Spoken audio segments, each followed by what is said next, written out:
the fear. Experience the evil. Tongue pop with trepidation. You're listening to Terror from the Closet. Hello everybody, welcome back to, I was about to say the final gaze, Terror from the Closet. Join us here on a very special episode. We are sitting with... Toby, as always. Harrison. So a little backstory real quick. We are recording this episode in a makeup... you can go ahead.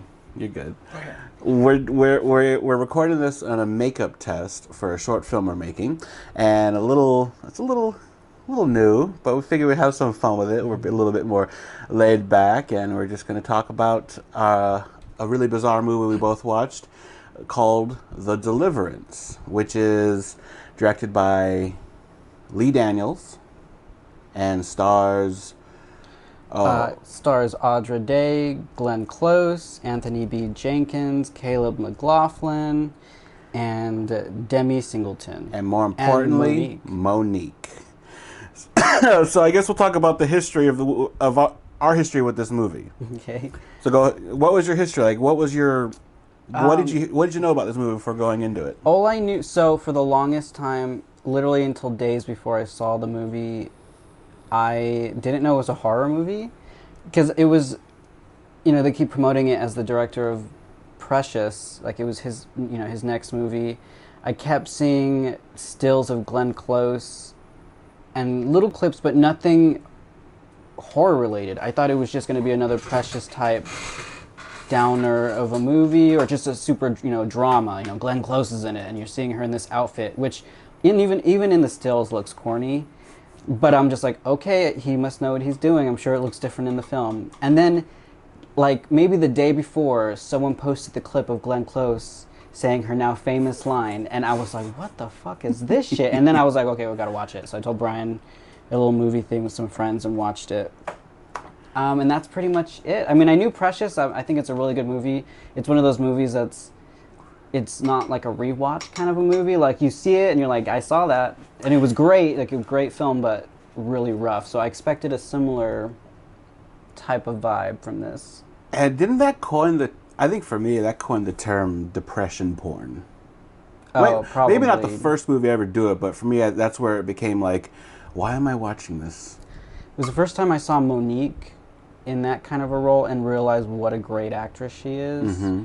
Because she really brings it, and it sucks about, I don't know if you know what happened, like she hasn't been in movies in a long time. This is like the first movie in a really long time. No, Kauy told me about that, and it wasn't really, like, I didn't get any details other than the fact that she was blacklisted, and even my mom knew about it. I'm like, what? So she wanted to get paid, this is what I read, she wanted to get paid for the promotional tour of Precious, and she didn't get paid, and she wasn't going to get paid, so she didn't want to do it. Which I kind of agree, like, you should get paid for, that's part of the job. And Lee Daniels, like, kind of trashed her career for it. Like, and I started saying she was difficult to work, did the typical blacklisting a female for being a strong woman type of thing. And that's pretty much it. She kind of fell off the map because of that. And then recently, I guess they made up, and now they seem to be friends again. I don't know the behind the scenes stuff.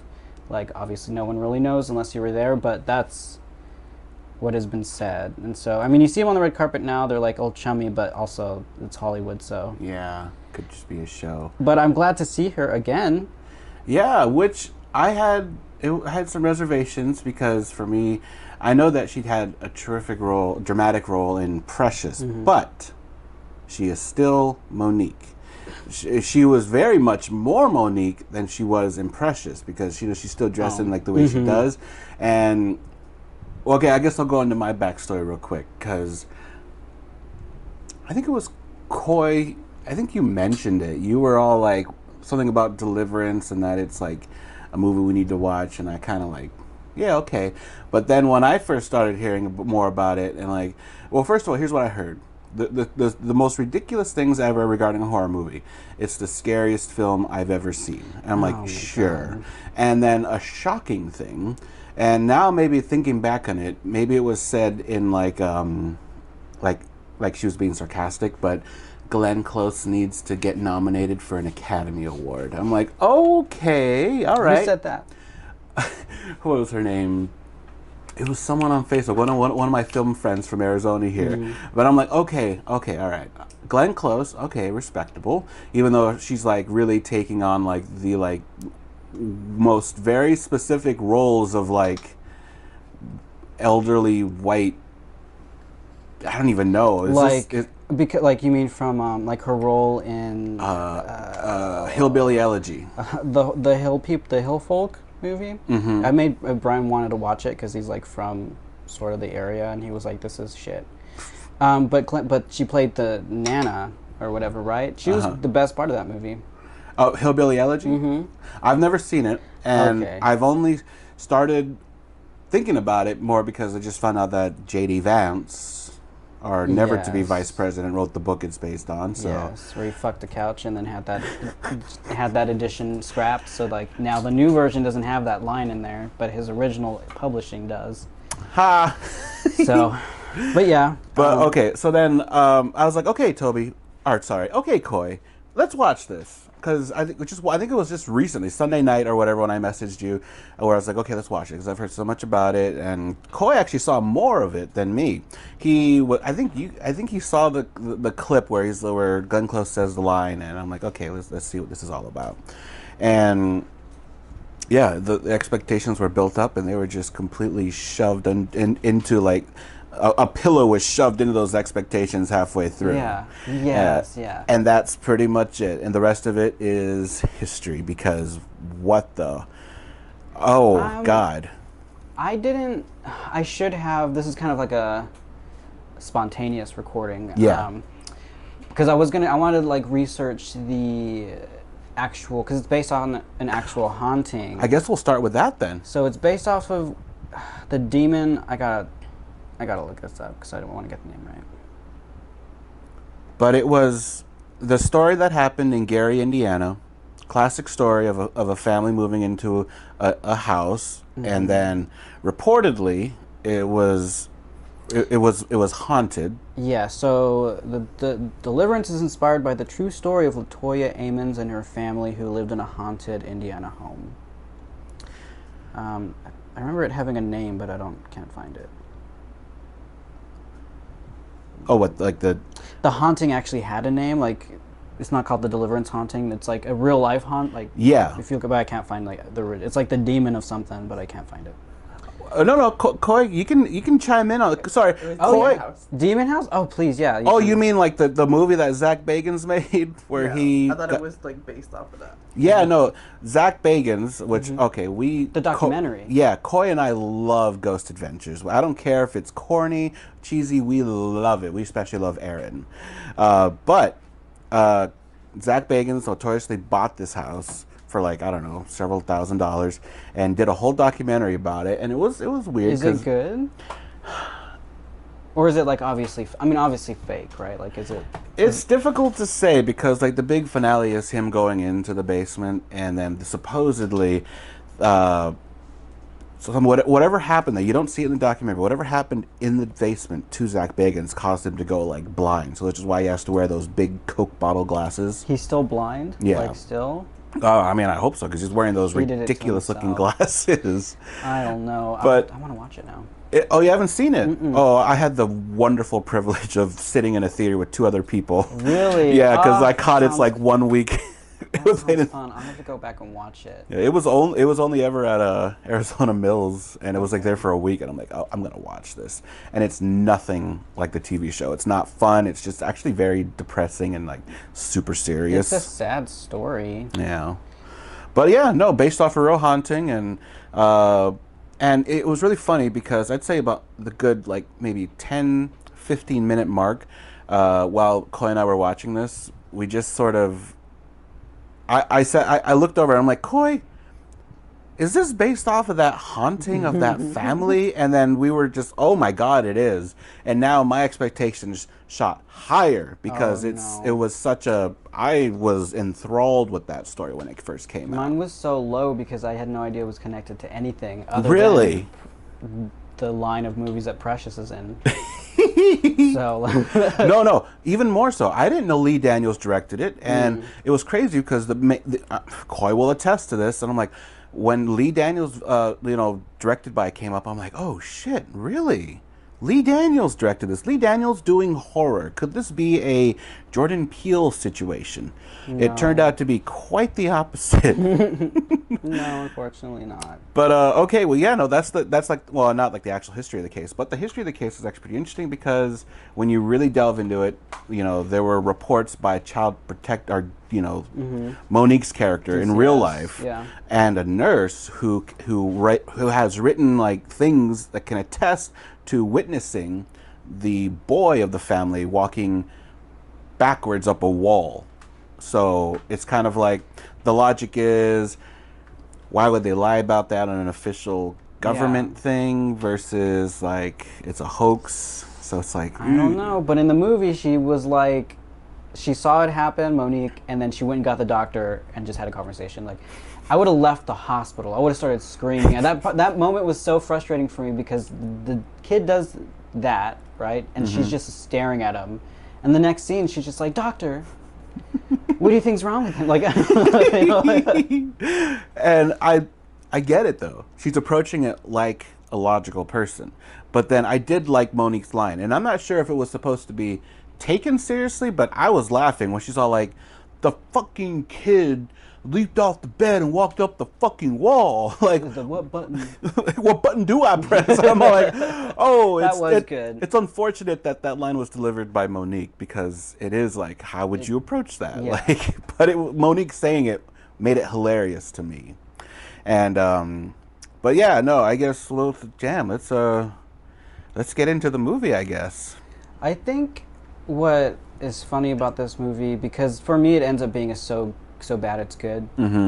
And it's really damning because I think the first 40 minutes are pretty compelling. Yes. Like, it is very cosplay-ish, the way Glenn Close, like, they're all playing caricatures, clearly, but like, everyone's also really, really on board. Like, all the actors are in a serious movie, and unfortunately they're in a movie that's not that. No. They're wrapped in a movie that is hard to take seriously. And then when they hit that 40-minute, when we lose Alberta, the soul of the movie, the fabric It gets of the community. Yeah. Apparently, have you heard that? No. That discourse? Because what was his name? Oh wait, is that what you were talking about? The fabric of the community? Of like how the black community's been reacting to this movie? Yeah, okay. Just that, reading that online is, people are pissed, and understandably, because it's hard to talk about without getting to like race politics and things like that, but he seems to be more uplifting the white actress in a very stereotypical outfit and role, and not the plethora of the black cast members that also did an amazing job. I think everyone did really good. And so when he posted, you've never seen... we all know in Alberta, but you've never seen it on screen before. It's just the fabric of a community. It just seemed like, well, what are you talking about? And people were posting like, you mean the pain, like the torment and the struggle that we face from people like this? So it just backfired in his face, and it's just hard to watch that movie and not think about somehow. And it's even worse that the original grandmother is black. She's not. He race bended or changed. What? Yeah, the original grandma is black, and he made up this Alberta. Like, it's nothing like the actual mother. So that, on top of it, seems to be like a huge fuck you to the black community, and also, and like people wanting to see a movie that's portraying themselves. There's people talking about they were excited to see a movie that centered around black people, their culture. And in a serious way that wasn't a parody or like a joke, and to watch the movie and find out it's kind of centering on this particular character that is and everyone around her is such a stereotype. It's hard to imagine that an African-American director would make it. And so that seems to be the big... I'm just still processing the fact that a black director hired a white actress and put her in that and have her say all the lines that she says Oh my god. No shade to Glenn Close. It was a job. She did what she was asked to do. Like, Glenn Close made it her thing, but like it does seem weird that he would do that. That is so crazy. I did not know that the original grandma was black. Wow. That well then this changes almost everything with kind of like my thoughts on the film and even like Lee Daniels as a director. Yeah, I question. I mean, knowing what went down with Monique, and then this movie just kind of speaks to his character, and it's. See, now this is the kind of stuff that I really wouldn't normally be like, because I think I only ever hear about the gossipy news from Kauy. He'll be like, "Oh my God, girl, did you hear?" And I'm like, "What?" And wow, this is actually kind of shocking to me. Yeah. And it kind of makes me feel gross, it's honestly. Hard to defend. It's hard to defend because she's such. I really wish it was a satire. Like it almost is like. I liked her. I liked to watch her. Every time she was on screen was like the best parts of the movie. Unfortunately, because she's just acting. Like it's really entertaining. She's really going for it, and the drama surrounding it is like really, like I was saying, compelling. That it's telling that when she goes out of the picture, the movie. It's like he was only interested in her because the second she's out of the picture, the movie goes downhill real fast. Yeah, that is what, and it just, I'm just like the whole time I was like thinking, oh my God, now I'm thinking of like other black actresses who could have played that role. And like, I feel like it would have been more meaningful with the struggles that Alberta and the daughter were having if the grandmother was black. Yeah. Throwing a white woman in there and then throwing like, oh, she was also abusive and all this other stuff just seemed like, why are we also having, this should be a discussion between abusive parents and passing that down to their daughter. Why are you also adding another like black versus white thing? Because then they have, which is wholly unnecessary. They have a whole scene that I did not like watching it. I was like, this is shitty. How is he meaning for us to feel? And it's the scene when I want to get her name right. It's when Audra Day, who plays Ebony, her and Alberta are in the doctor's talking to that nurse or the doctor, whoever, about the children, and she's very rightly like high energy, like she's upset, like Ebony is upset. Anyone who has children probably is going to feel that and be intense, but I didn't think she was ever being rude to the doctor. The doctor was just not, the doctor was being a piece of shit, and then Alberta totally defends the doctor. And it was a hard scene to read because are we supposed to side with Alberta? Are we supposed to side with the doctor? Because the second Alberta says that, the doctor gets even worse. And is like, well, what about you? You know, goes back to, is Ebony being abusive? And also, like, and I'm also thinking of like the potential of it being like, if it were, a black character, black mother, then it's less about, the white people ganging up on the black person and more of a grandmother being concerned for her grandchildren. And I would have preferred that. Yeah. I would have preferred feeling like, because sometimes I felt like Alberta really loved this family, and then sometimes she seemed like someone who was just causing more issues for them. And I'm sorry, Alberta is the mother, right? Glenn Close. Okay, Glenn Close. Okay. Ebony's the main character, I guess. Yeah. I'm just still baffled now. Like, this kind of like changes my views on the movie a little bit. Like, fuck you, bitch. That fuck you, bitch. Oh God. I wonder if Glenn Close where, I'm sure she did some research, like where she got. Like when they're sniping at each other, I'm just like, okay, is this supposed to be funny? Because Ghetto Fabulous. It seems like it should be a scene from Barbershop, or something like that. Like it just is so cosplay. Like her whole look, it doesn't seem natural. Like she looks like she's wearing a costume, an outfit. And then she even has that one scene where she like puts on the black hair, and then puts the blonde back hair. I was trying to wonder, like, what were we supposed to get from that? Does she want to be black? And that was like a... Yeah, it goes more into that whole like story. And again, it makes me feel icky now because it's like, okay, I think the only kind of like thing it brings to the table is that there are women out there who are white who want black like partners. So to be ingrained in the culture and the communities. but then to like present it in a movie like this, it's so weird. It just is such a weird choice. And did anyone at any time? I bet the script read different because I feel like some of these actors. I feel like maybe Monique was just happy to be back, but I feel like Glenn Close, someone would ask these questions. the only like, person who can hire me is my greatest enemy. Yeah, so I don't know. Like people sat in however long in the editing room watching this movie, and like no one was like, this seems kind of.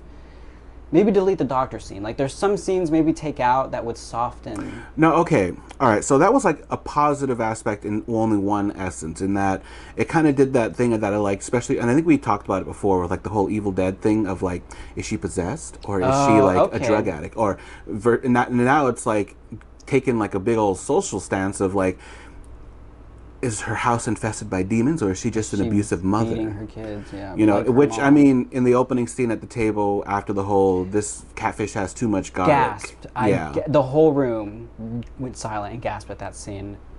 And it's interesting because at first I understood, because I'm all like, by the end of the movie, I was like, kill that kid. That kid was the creepiest part of the whole movie. The actor, what's his name? Okay, Anthony B. Jenkins played Andre.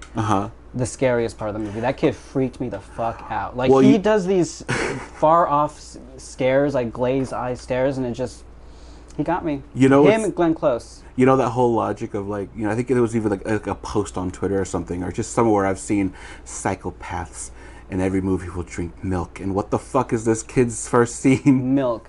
Guzzling milk. Spilling out of the brim, man. Like, it's always milk, dude. But you're so right. Like I just did a reaction.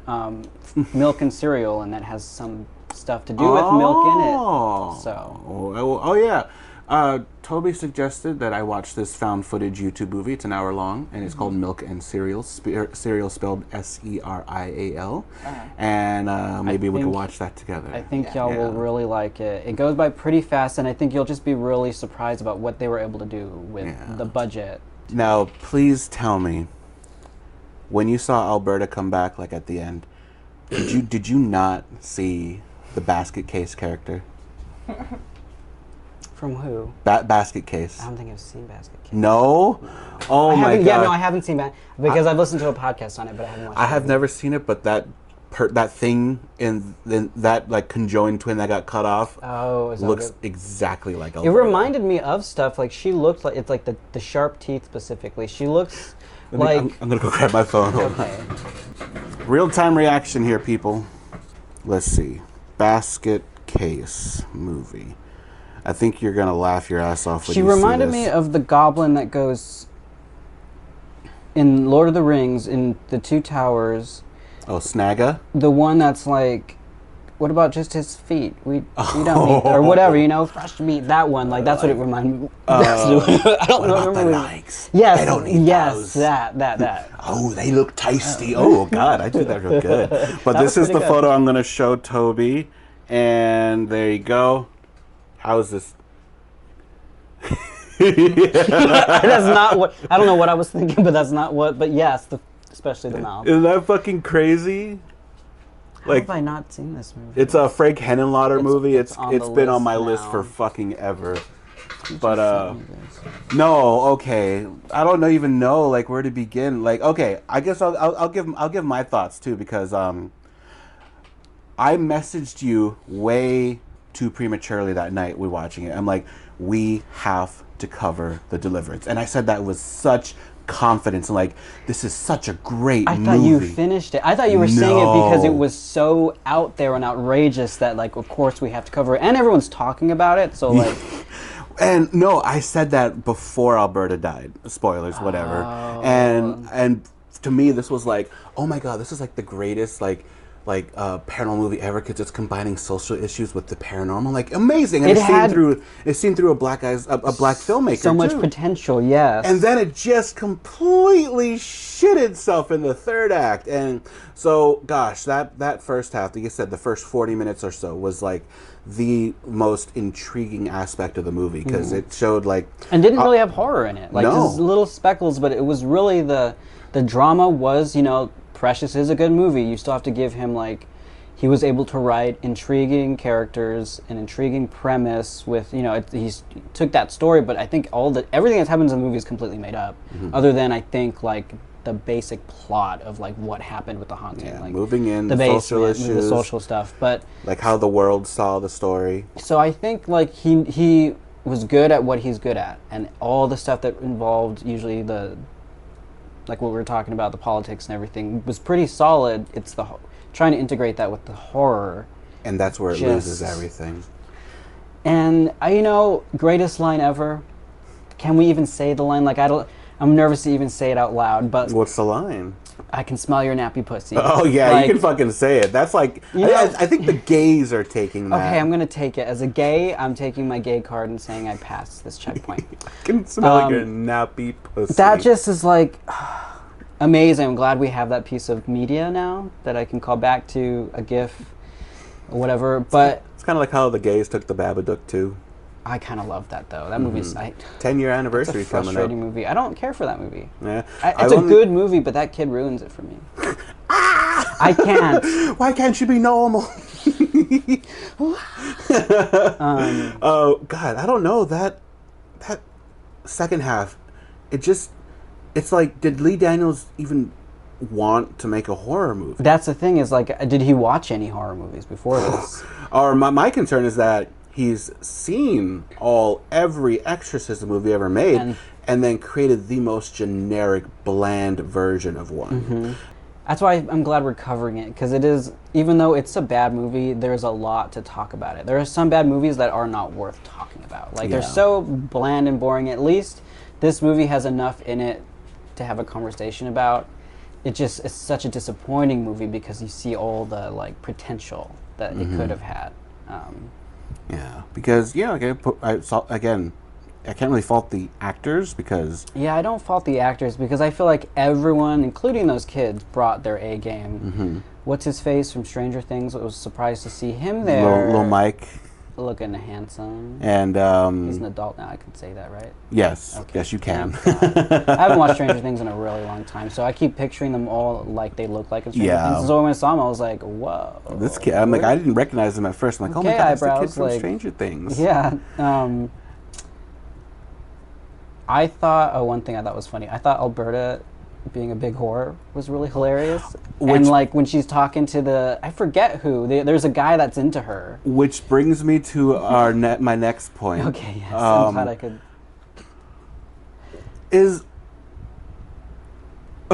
I think Lee Daniels wants to sleep with Glenn Close. Oh, right. I don't know, but like Glenn Close is showed in just like this quote-unquote sexiest like she's doing, sometimes I'm like, she's doing her best, what's it called? When she was that crazy lady in Fatal Attraction. Like, there's a scene where she's like, or doing that, or she's doing like a Sharon Stone from Basic Instinct type of, I don't know what she do, but when she's sitting in the chair and she's like stroking her bra and stuff, like, you know what I'm talking about? Yes. Okay. Oh, yes. But even more so, why did Omar Epps accept this role? Omar Epps, holy shit, that's who that was. Oh, you didn't know that was him? Oh my God, I'm like, I know this guy. Omar fucking Epps. Whoa. Came from I Still Know What You Did Last Summer. Isn't that crazy? And also, it was even weirder because I thought there might be something more with him, and it turns out that after she died, he disappeared. Well, he was just interested in her. That was it. Oh, she's dead now, so... That was just so funny to see. And, like, I want to be in the like, rehearsal, like, dress rehearsals and, like, coming up with the costumes and the makeup, because I want to see Glenn Close's reaction to wearing shorts that I would be embarrassed to wear. That's not true. I totally wear those short shorts. But, like... Yeah, you're wearing shorts right now. I'm sorry. Like, I don't know why I said that. But, like, for Glenn Close, maybe I might want to be more modest. But she said, no, show everything. Show fucking everything. Alrighty. So yeah, Omar Epps. I'm so dumb. I wish he's just, everyone's aged.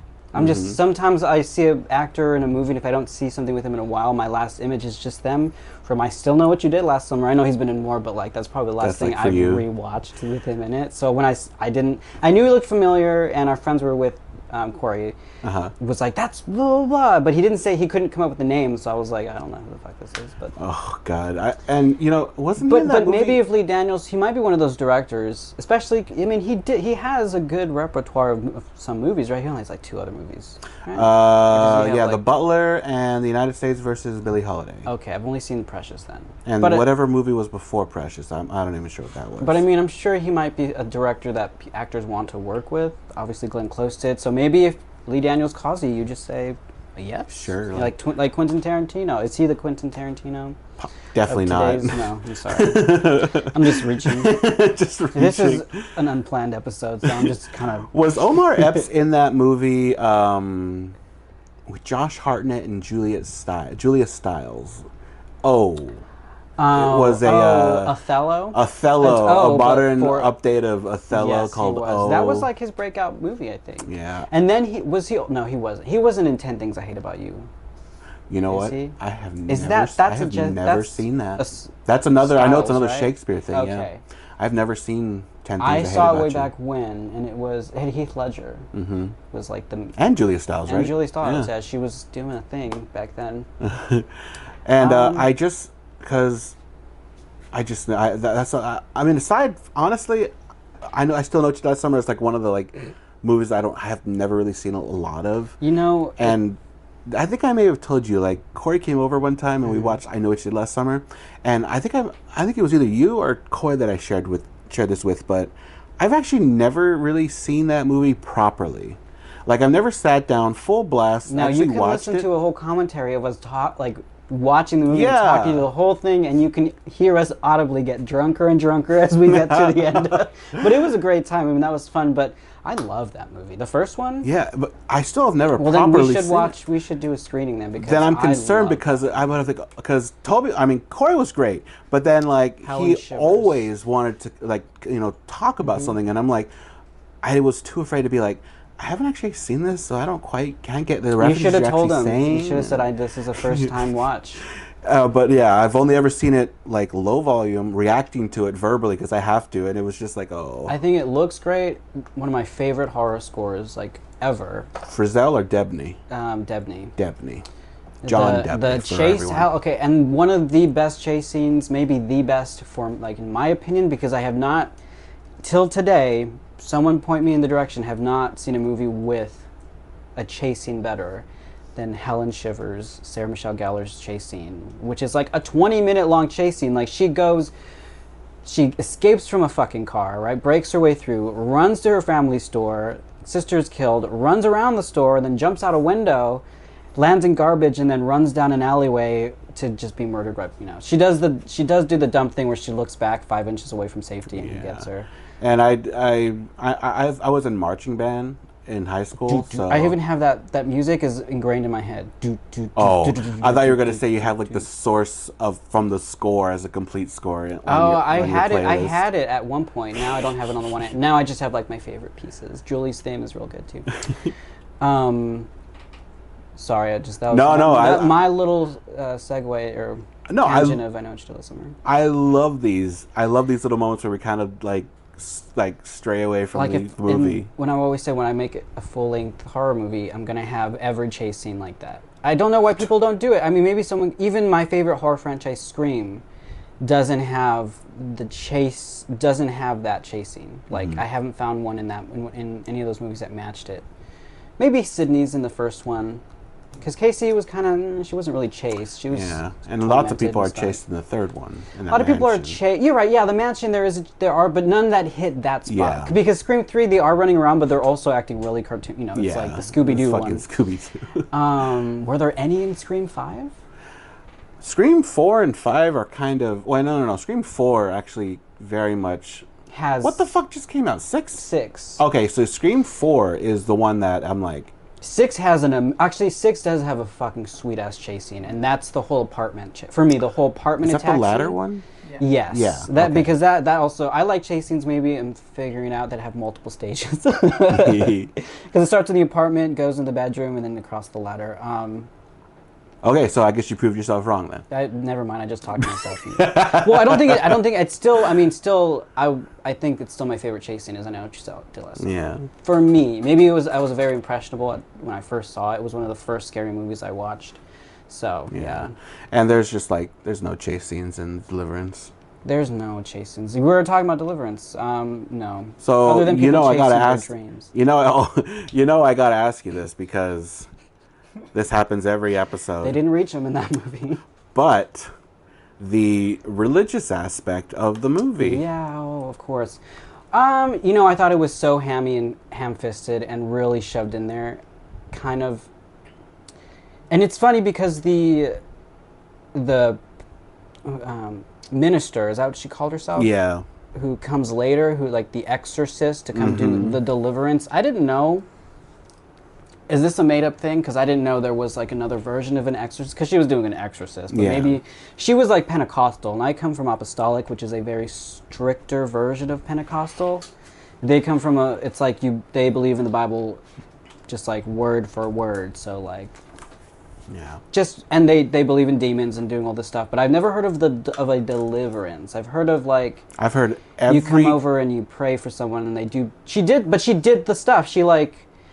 She has the oil, the holy oil that she put on their head, and it came in the same like. So there was a lot of imagery that I was like, oh, this person's like Lee Daniels has been in a Pentecostal church, or it's kind of like churches in the South lean more towards that anyway.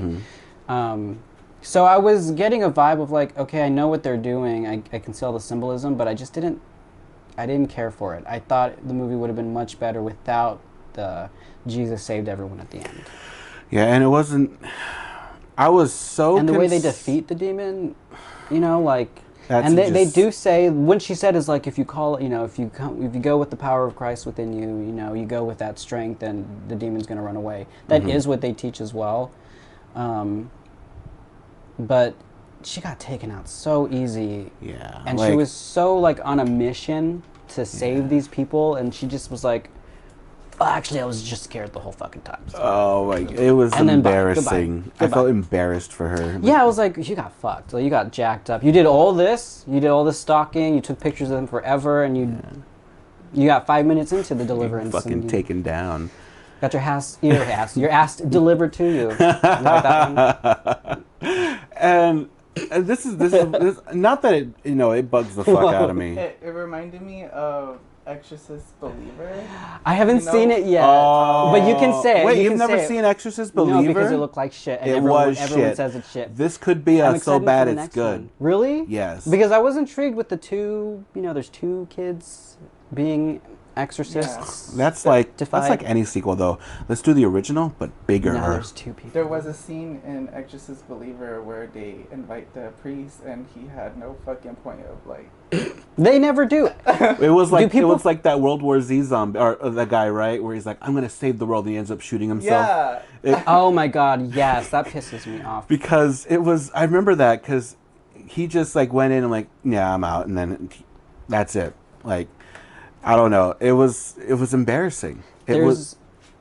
Sorry, go ahead. No, and even worse is that so a woman of God could not defeat this demon, but a mother who had no like true belief in God, hated God all the way through the movie, was like, oh, she was like to Alberta, because Alberta was she was either a drug addict or an alcoholic, just like maybe both. Ebony. Yeah. So she was saying God saved her, and Ebony at one point goes, "That's just a what did she say? Like a facade? No, you know what I mean. Yeah. Yeah, it's like it's just another drug. Front. It's a front. It's another. You're just addicted to something else now. And it's morphed into that.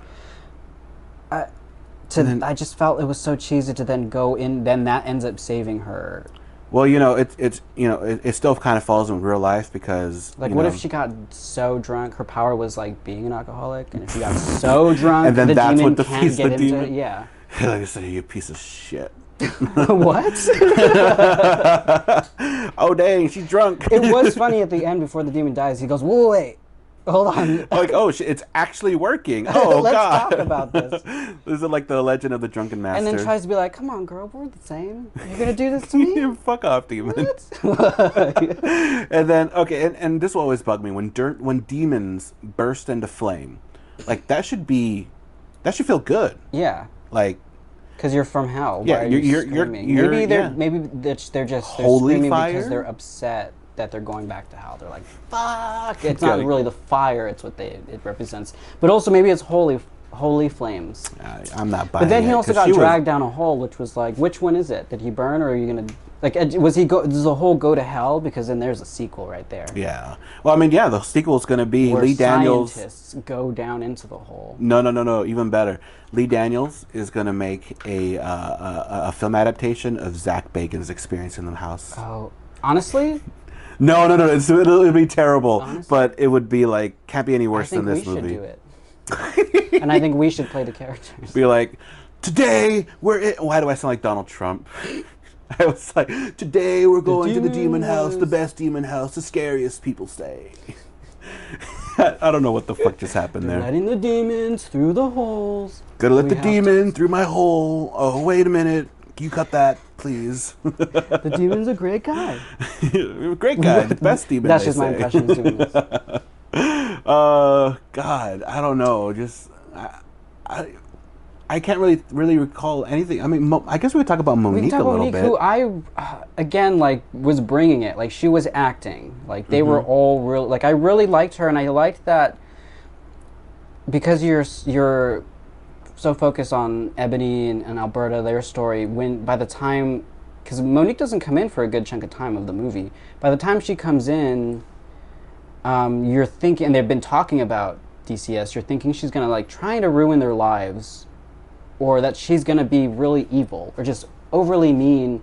And I think she played a very fine line of she kind of has a vendetta against this mother, but it's because she thinks the kids are being hurt and she's really concerned about that. And she tells the story later of like another case she had where the kid was killed or something like really bad.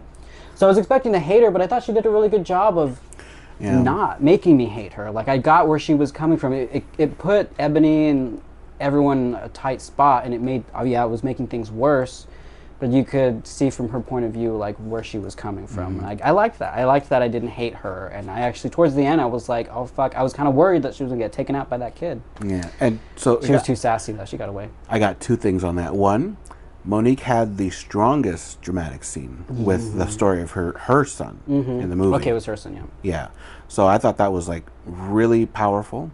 And I know that Monique can do drama. It's just my only problem is that Monique to me is also first a comedian, second an actor. So her first appearance was all like, okay. I did not think she was going to be the child protective services lady. I thought she was literally like the auntie or something. Yeah, that's what I was thinking. She's going to be the sassy auntie who comes in. Maybe she dies third. But no, it was just, it was Monique being Monique. Monique can separate herself like visually. Her with hair, like the way they did her up to it was cool. Nice seeing her like aged. Her hair, her silver hair. It just was a different look from the Monique that I'm used to seeing. Because honestly, Monique looks like Monique in this movie. Monique disappears into her role as the mother in Precious, which is why I could never associate like I see what you're saying. Actual Monique with that character. But she just looks like Monique. Like how she's after this she's going to go do a comedy show down the road. Everything she says to kind of end with a joke, and the only one that does is the button one. Like that's where they were like, just be yourself. Which is why I could never be like. I mean, I could take her character seriously on the dramatic moments, but also on the scenes like that, I was laughing because it was just, it's Monique delivering these lines. And you just saw the most absurd thing. Like, that is not a terrifying scene. That scene is really funny. Like, it could have been. It could have been horrible. And that kid is so scary, like, just standing there, just levitate him or something. I don't know, but the CGI wonky when he's like... The fucking Spider-Man pose. When he does that, I'm like, why that? Like... And also, the nurse needed to be in there. Like, we needed to see what that nurse was talking about. I ain't going to go back in there. It's like they combined the nurse and the DCS character into one. But even the nurse says, I'm not going back in there. So it's like, okay, so something happened. Okay.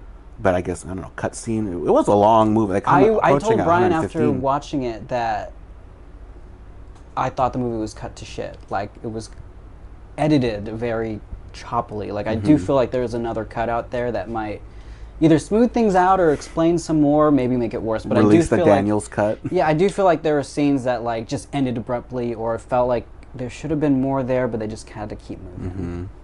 So. Like, I remember, like, I did not get the fact that the mother was drunk coming home that first time, because it didn't establish that she was, like, before, when she sees that man walk up to her bed, you know, that night, and I'm all like, okay, well, she went out and drank. Okay, okay. I only got that information when she comes back. I see. Okay. You know, and I thought it was a really actually brilliant moment at the dinner scene when the mother hits her kid and he starts bleeding, and then Glenn Close does this thing, and it's crazy because I've seen that exact same thing happen with my sister and my mom, where, you know, my sister does like this most outrageous thing that only she could do while drunk, and then she does the whole, you know, and I'm all like, oh, yeah. When that struck happened, a I was chord. like, damn. I'm like, she I know did what that. happened there.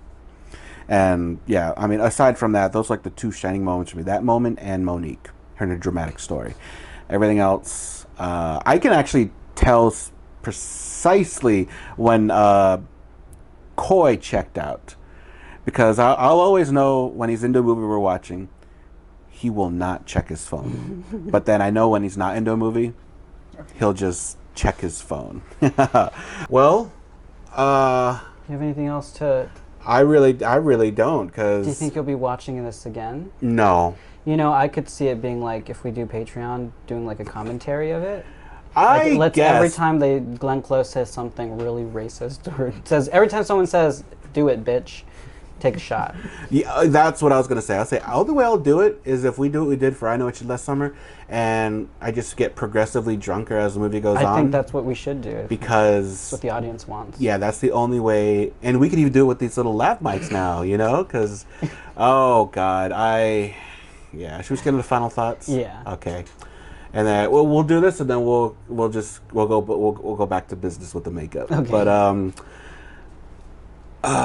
what are your final thoughts on the Deliverance? Final thoughts are, it is a intriguing failure, but it is a failure. I'd say it's worth, but I do say it's worth a one-time watch just to.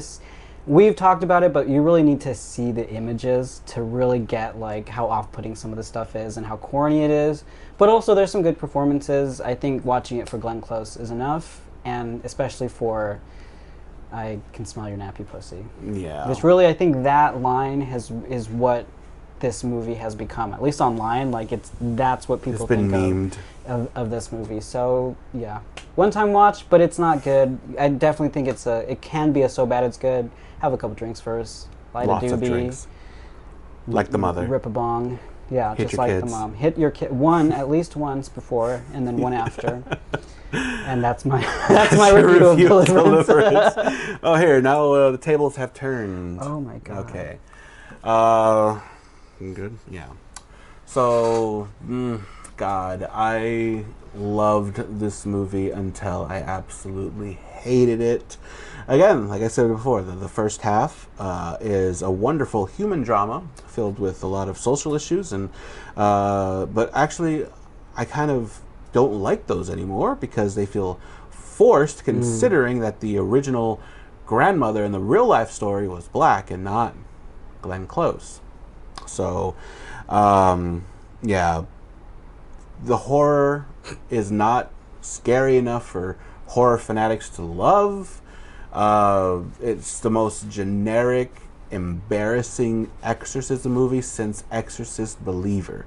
Actually, Exorcist Believer at least was a little bit fun. What about The Exorcism? We kind of talked about that a little bit. The Exorcism has some.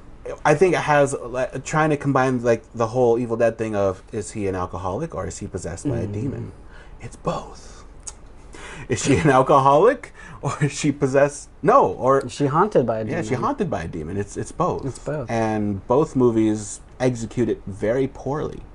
So this movie is split right down the middle for me, and I can't even justify suggesting to watch it for either the horror or the drama, because if you watch it for the drama, then just go watch Precious. If you're going to watch the horror, at least watch a fun exorcism movie. And I can't believe I'm even suggesting this, but Exorcist Believer is fun. Go watch that instead. So, Watch Asylum's The Exorcists. Oh, The Exorcist. I'd say that's a better movie than all of these. Yes. So yeah, and we'll maybe put that on the list too because Asylum is great in the very bad way. So, but yeah, that I hate this movie. Deliver him from this movie. Kauy, would you like to give a little review on Exorcist? Or sorry, what the fuck is the movie called? The Deliverance? I didn't like it. It had me in until I seen the whole hospital scene where he was walking up, and I was like, wow, that's like Spider-Man. Like if they, and Miles Morales. And then the last act was just stupid. Like after the what was that lady? The one that The died. minister? Yeah, the minister. When she died quickly, She got her ass kicked. Yeah, and the movie's charm did die after Alberta died too, as well. So there was really no point. Like, I don't know what they were trying to go with her. Like maybe the demon wanted love, or something. I thought she was gonna have like a change of heart or something. I really don't know, but that was my take on the movie. It was too much. Yeah. It was trying to. It was.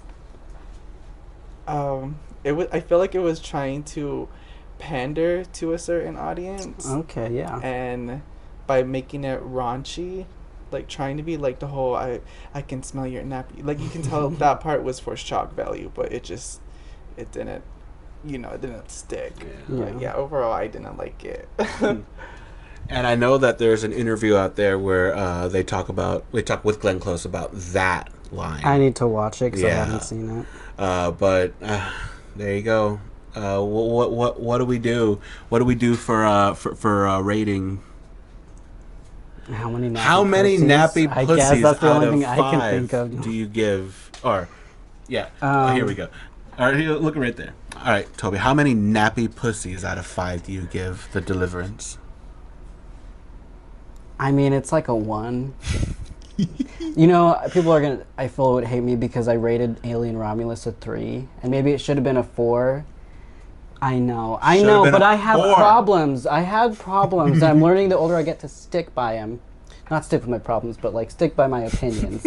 I'm like lowering the camera because I'm ashamed. I like a 1.5, 1, like you said. I think it's worth a one-time watch to see like what everyone's talking about, but you're gonna forget most of the stuff once you see it, except for the big like nappy pussy. So I'm gonna give it a 0.5 nappy pussy. I feel like it's too close. 0.5. It's too close to Romulus if I say a 1 because it's like wow. And you know what? Fine. I will. No. You gotta stick it's by too your late. rating. I lied. I'm a fake person. Even though I just said that, I'm gonna. It's a 4. Spiritually, it's a 4. There. How about that? Alien, not. Oh, I was like, what would deliver? Okay, so we're retracting. I'm retracting. I'm a fraud. Well, again, as I said many times in the review, split right down the middle. There's a lot to not enjoy but appreciate in the first half, and a lot to hate in the second half. So, 2.5 nappy pussies out of 5. Damn. But you probably shocked. I saw your mouth drop. And what about you? 4. How many nappy pussies out of 5? 4.5. It was good. Glenn, she deserves an Oscar for that performance. Honestly, Glenn, I have a lot of respect for Glenn. I mean, it's shitty like what they did with like the casting. Like it was originally a black woman, but getting that aside, I kind of love Glenn Close, and I just kind of love her as a person for going for it the way that she did. I have a terrible feeling that there's gonna be there already has been backlash on her character, and the only award she's gonna get is a raspberry, Razzie. Well, no one is winning awards in this, babe. I'm sorry, Lee. No one's winning an award. Worst Razzies. director, and as great as everyone was, worst actress. So. I'm sorry. To the worst visual. Sorry to that man. But wow, I think this is a very interesting. This is like the most like unique way we've recorded an episode ever. It's cool though. Yeah, this was fun. Hi, this is us. This is what we look and like. And maybe you can see some of this on the I'm pretty sure we on might. our channels. We'll or see, because it something. was just sitting over there for a long time. But when I picked it up, Oh, I think that's really? what it was like. Okay. That's when things got interesting, I feel. So yeah, that's been our episode covering The Deliverance. Join us next week as we see James McAvoy act even crazier, apparently. My man. With See No Evil, the Muad'Dib himself. I'm on his side. Whatever happens, you're on his side. Whatever happens, I'm on his side. So join us as we see what shenanigans he's up to in that movie. Until then, my name is Harrison. And I'm Toby. And this is... I'm Kauy. This has been Terror from the Closet. Oh yeah, by the way, that's the guy who does the intro. Do it. You did it. Terror from the closet. See, I thought you modulated his voice. I did. Did you? Oh, Okay. yeah, I did. But even that was super close. Like That's that. why I said I heard it and I'm like, we have to put it in there. That was fucking funny. But there you go. Have a good day or night.